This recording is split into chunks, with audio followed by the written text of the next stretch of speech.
Fala galera do oitavo ano, aqui é o professor Júlio Miranda.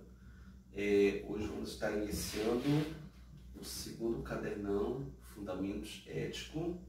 Bom pessoal, você já pegou seu cadernão, vamos assistir nossa aula, tá ok? Mas antes de começarmos, vamos primeiramente higienizar nossas mãos, álcool 70, tá pessoal?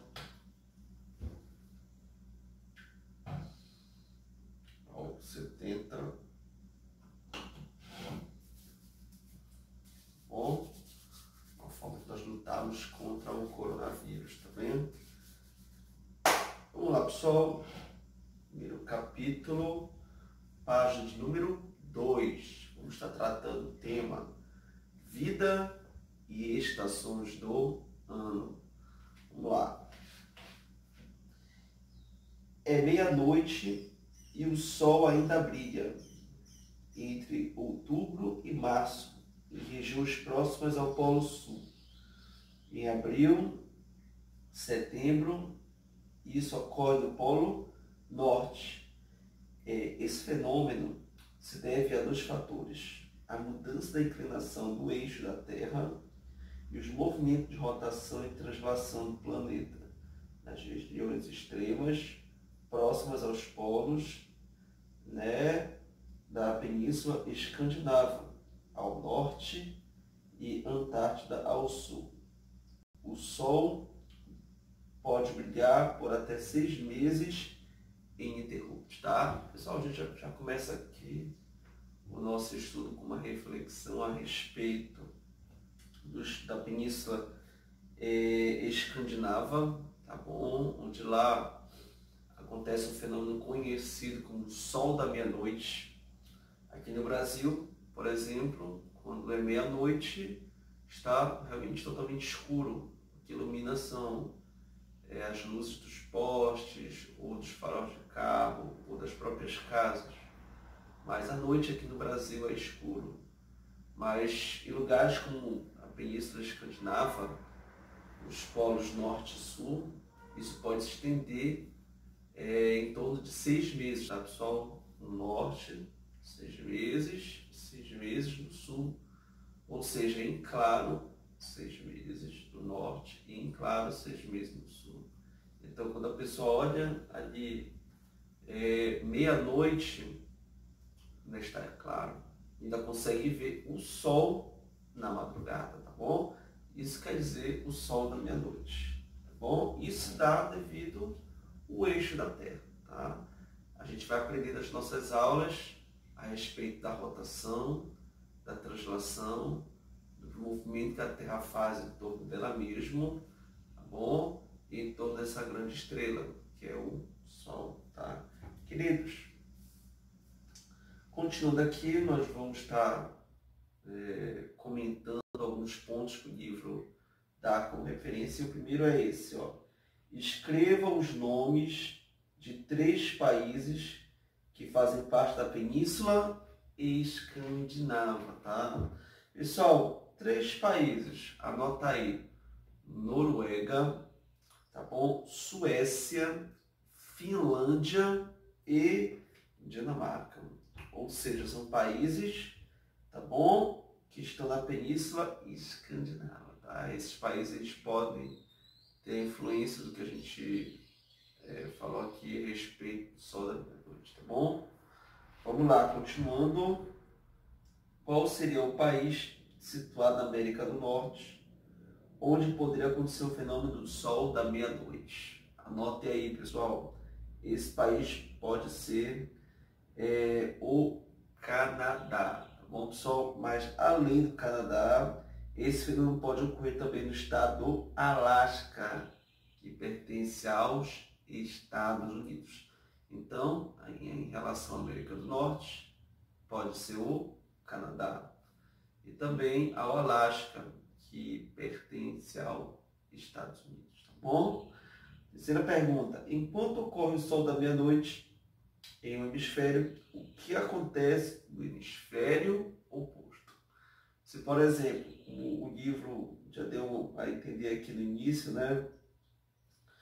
Ele já começa aqui, é meia-noite e o sol brilha outubro e março, em regiões próximas ao Polo Sul.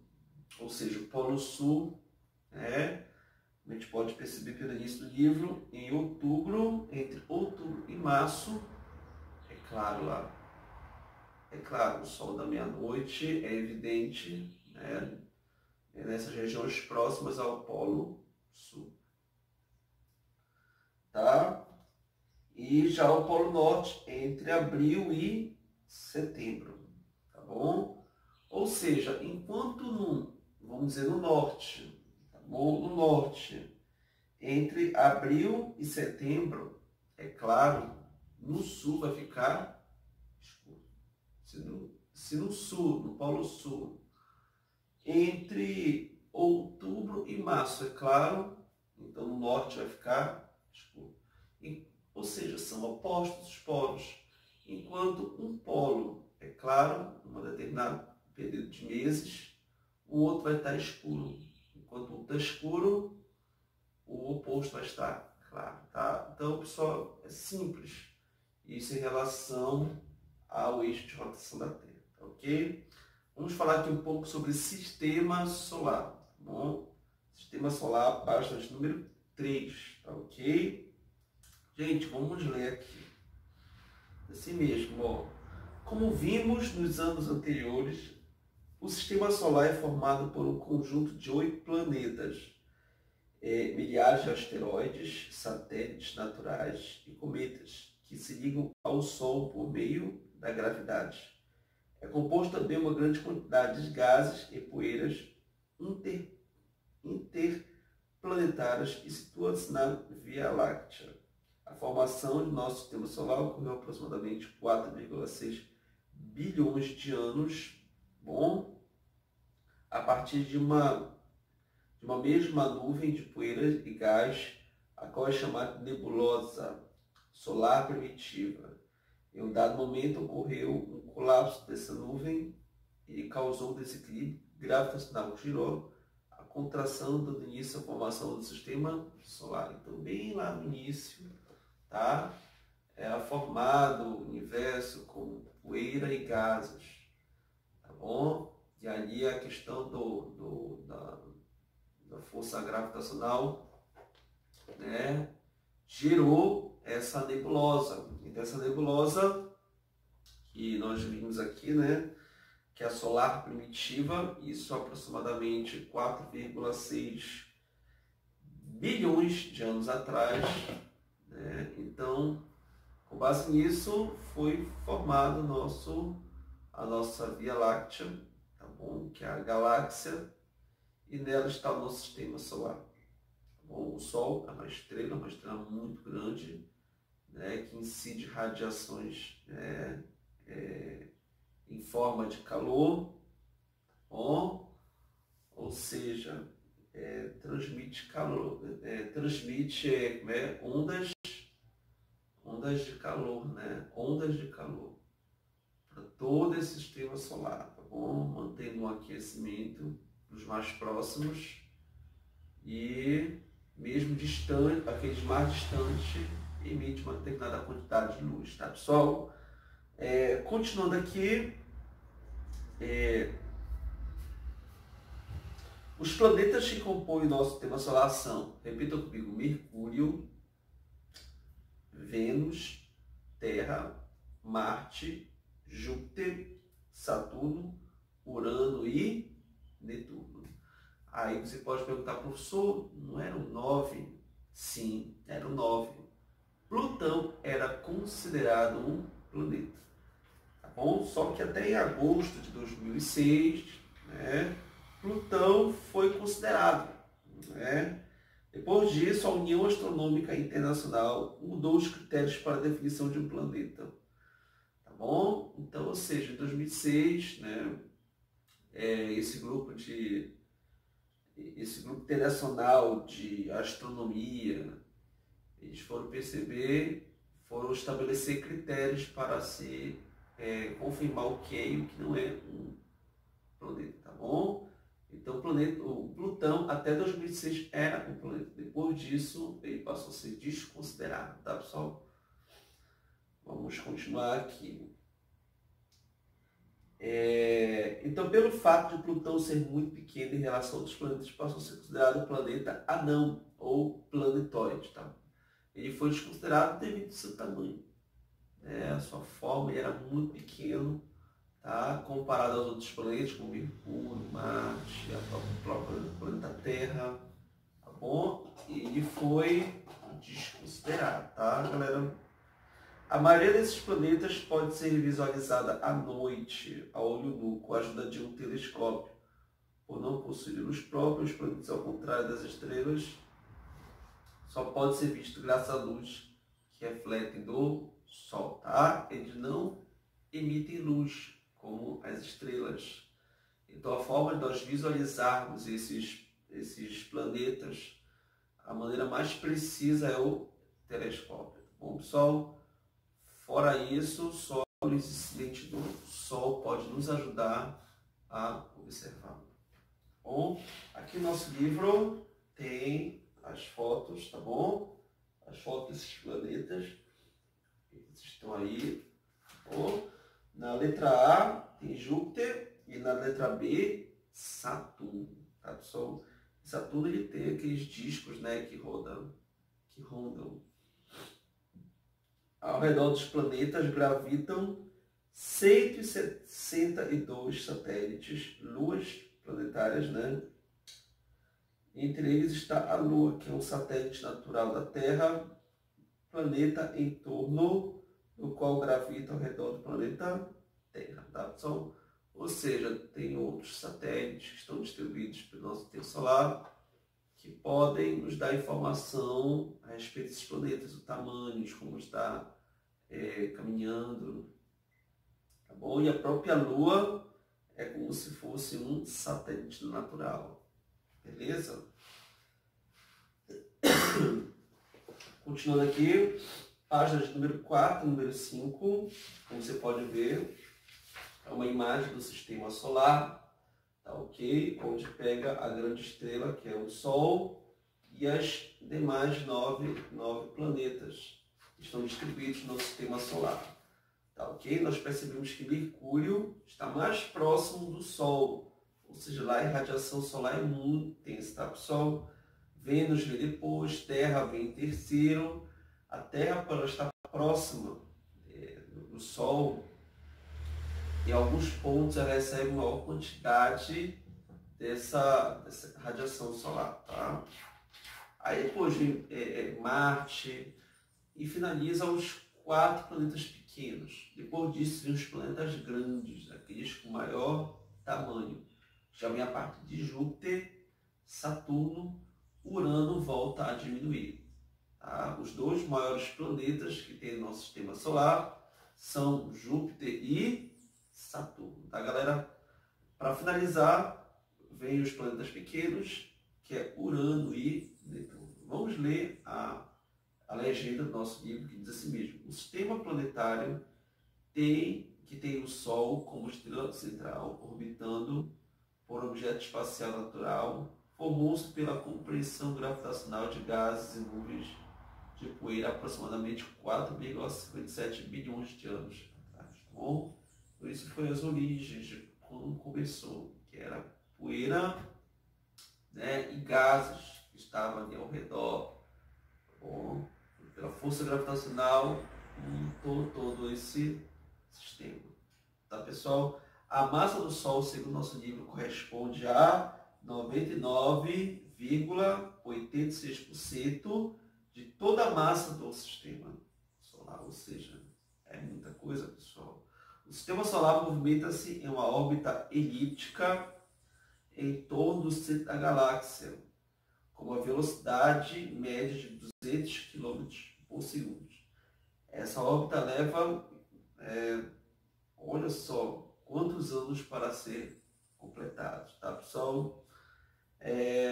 Ou seja, 226 mil anos. Leva todo esse tempo para ser completado. É muito tempo, né, galera?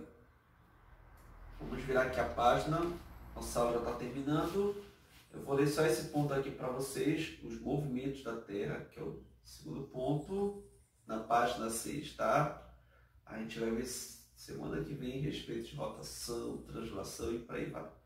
Mas eu quero finalizar a nossa aula, tá ok? Com esse ponto aqui, movimentos da Terra. Página de número 6, que diz assim mesmo: o planeta Terra está em constante movimento no universo. Com o nosso sistema solar, ele realiza movimentos específicos e dinâmicos. O movimento da Terra pode ser definido pelos movimentos de rotação e translação, tá? Rotação é que ele faz em torno dele mesmo, o planeta Terra, e a translação, junto com outros planetas, né? Ele circula ao Sol, tá bom? Que dá aí aproximadamente um ano, tá ok? A gente vai ver isso mais lá na frente, vamos definir com mais clareza sobre o que é rotação, o que é translação, o tempo que dura, tá ok? Aí a gente vê aqui na página 6 o planeta, tá bom? O eixo que corta de norte a sul, tá bom, pessoal?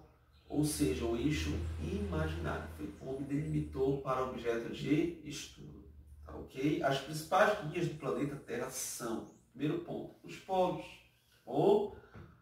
A Terra possui dois polos, que são onde o eixo corta a sua superfície, que é o polo norte e o polo sul, tá bom?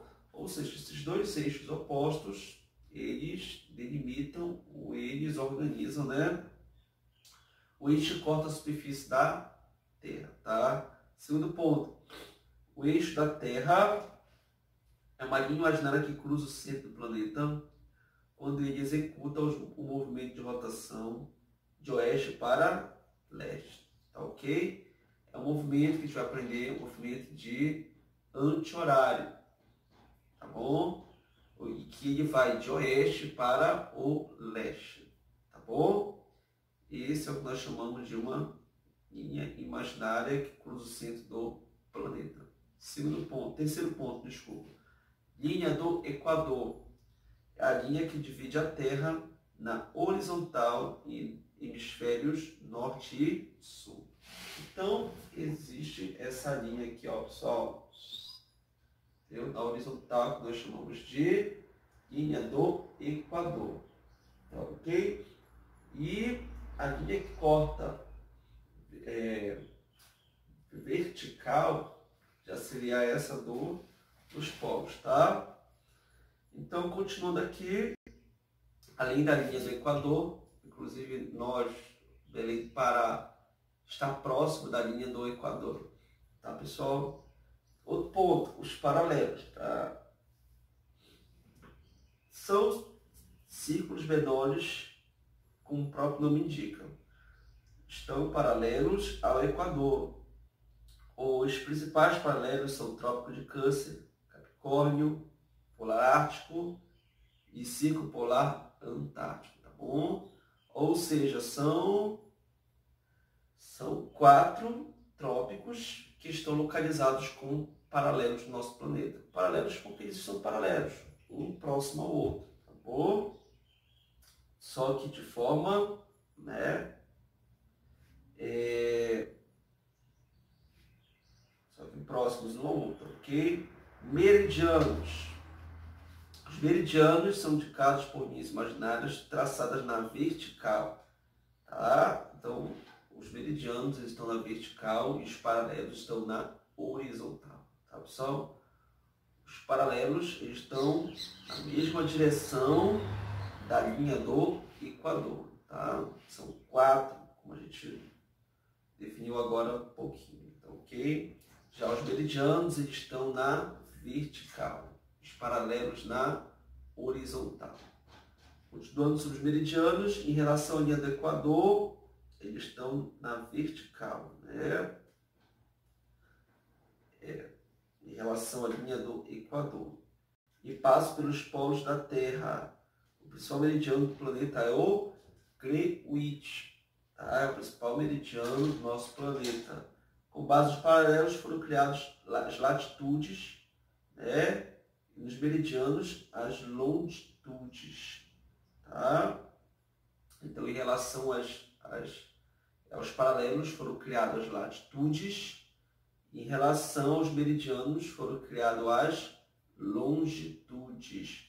Isso deu origem às coordenadas geográficas capazes de definir qualquer ponto no planeta. Tá bom? Então foi uma contribuição, né? Para a geografia, para a ciência, esses meridianos, né? Esses paralelos, as latitudes, as longitudes, para que nós venhamos a ter mais precisão, né, em compreender o nosso planeta. Tá bom? Pessoal, essa foi a nossa aula de hoje, tá bom? Você que curtiu aí meu vídeo, não esqueça de dar um like, né, de fazer seus comentários ou de se inscrever no meu canal, assim você vai estar copiando para o meu trabalho, tá ok? Pessoal, obrigado pela atenção, um forte abraço, valeu!